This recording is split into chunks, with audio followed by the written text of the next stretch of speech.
So we're going to review a little bit of what we did right before we had to leave last month. So we left in the middle of I believe it's our 5th unit of instruction this year on solving systems of equations. So there's 3 methods that we're going to be looking at on how to solve a system of equation. We did 2 of them before we left. So the first method was solving by graphing and the second one by substitution, and that's really where we left off. So just kind of a recap of what we did before we left in middle of March. First of all, a system of equations is when we're dealing with 2 or more equations at one time. In this course, we're just going to be looking at 2 equations, not any more than that. In order to solve a system of equations, what you're actually looking for is the point or the points, could be more, that make both equations true. So the first method we're going to review is how to solve a system of equations by graphing and what that looks like. So here we have 2 equations. So we have y equals 4x plus 3. So here's our first equation. Our second equation, we have y plus x is equal to -2. So when we're graphing, we really want to think about whether or not our equations are set up for us yet. So we want to think in terms of y equals mx plus b, okay, or our slope and intercept form of a line. So we want the y alone. If we look at our first equation over here, we have y equals 4x plus 3. That y is already by itself. So I'll just bring this over here. So our y is already alone. So we don't have to rearrange anything. So it's all set to graph. If I was in class right now, I could use my graphing calculator and set up a table. I don't have my graphing calculator at home with me, so I would be using my slope and my y-intercept. So in order to find the slope is your m. It's the number that's in front of the x. So in this case, our slope is 4, or 4 over 1. This tells us our rise and our run of the line. So our y-intercept, that's our b. That's where we begin our lines, is on the y-axis. Our b for this one is that 3. It's what gets added or subtracted behind the x. So I always begin with that y-intercept. So I'm going to begin at 3. And that's my first point that I'm putting there. My slope tells me I would move up 4 boxes and to the right 1 box. But this grid that I picked for this worksheet, 1, 2, I run out of room. So I know I'm going to need to go in the opposite direction. What I could also do is I could go down 4, 1, 2, 3, 4 spaces and to the left 1. And 1, 2, 3, 4 and to the left 1.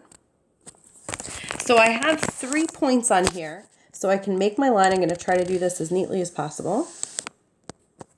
And it's definitely going uphill. It's very steep, so I have a nice positive slope.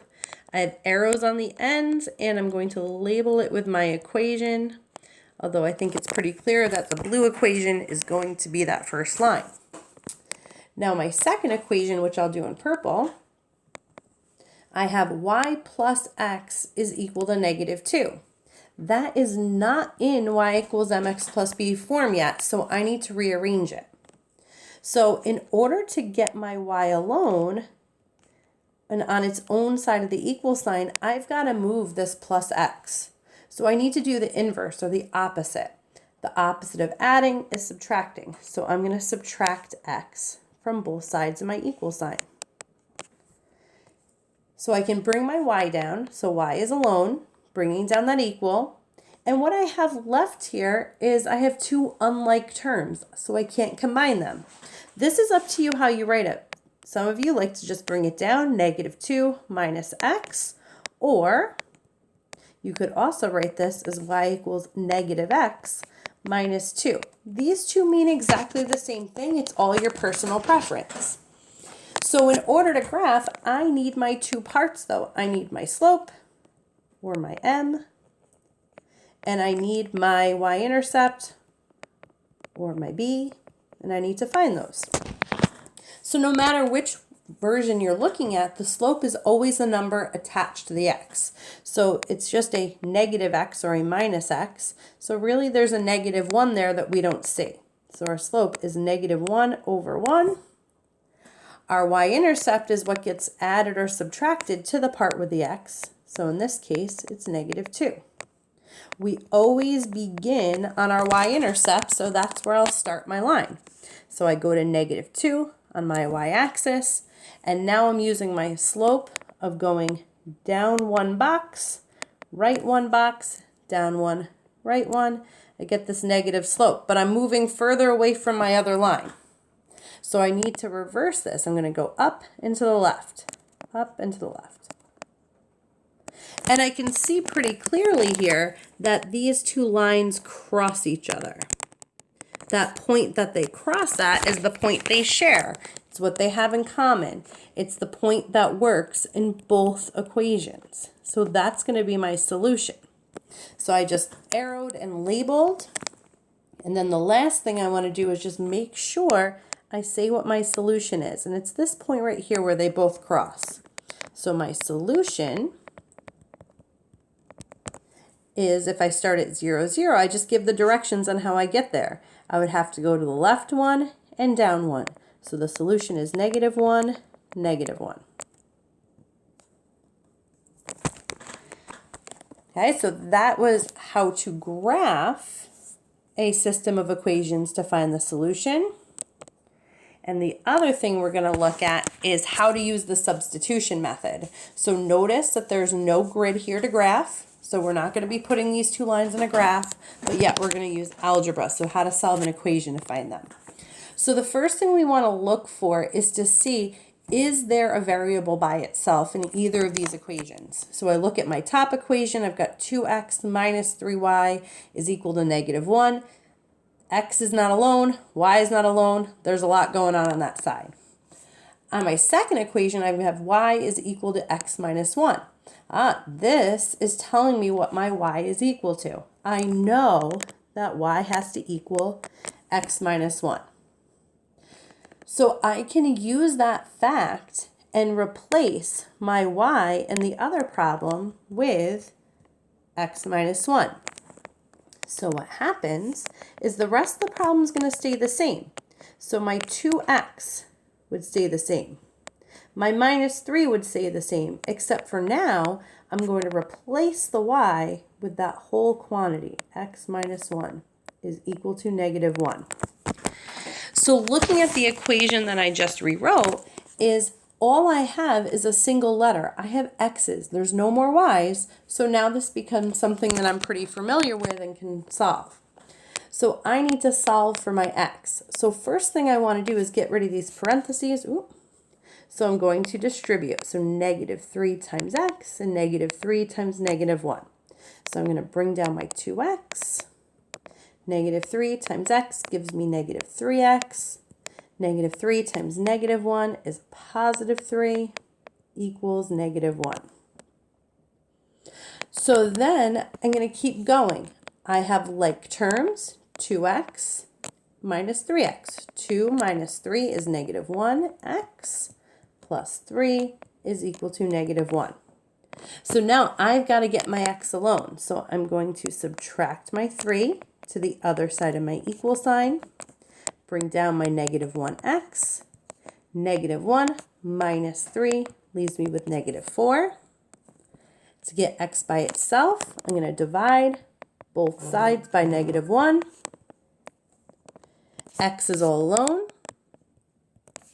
Negative 4 divided by negative 1 is positive 4. So now I have my x. Sometimes in a problem, they may only ask you for one of the variables, like find x or find y.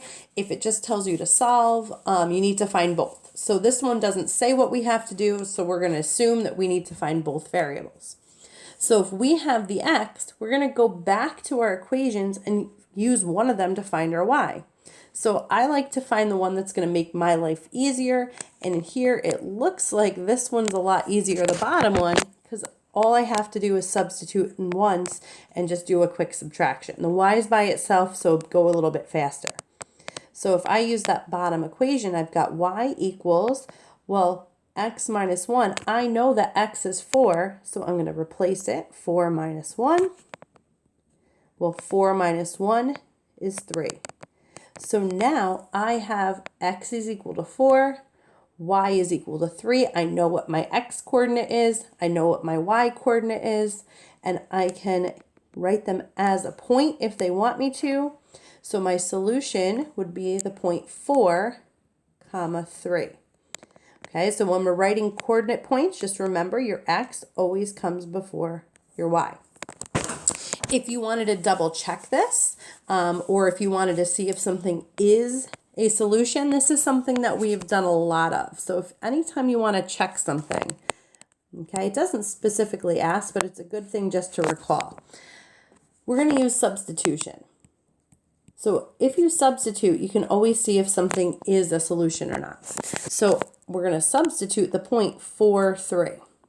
So I'm going to check it in my top equation. 2 times, I'm using 4 for x, minus 3 times 3. And I want to see, am I going to get negative 1? Well, 2 times 4 is 8, minus 3 times 3 is 9. Well, 8 minus 9 is negative 1.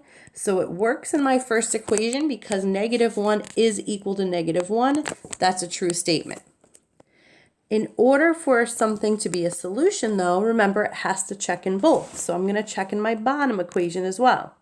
3 goes for y, 4 goes for x. Well, 4 minus 1 is 3. 3 equals 3. So that's true. So just a way that you can check yourself, or on a multiple choice question, you can always take your points and substitute those in. So I hope that this was helpful and refreshed some of your memory of what we did in school about a month ago before we left. If you have any questions, of course, you guys know that you can contact me. Okay.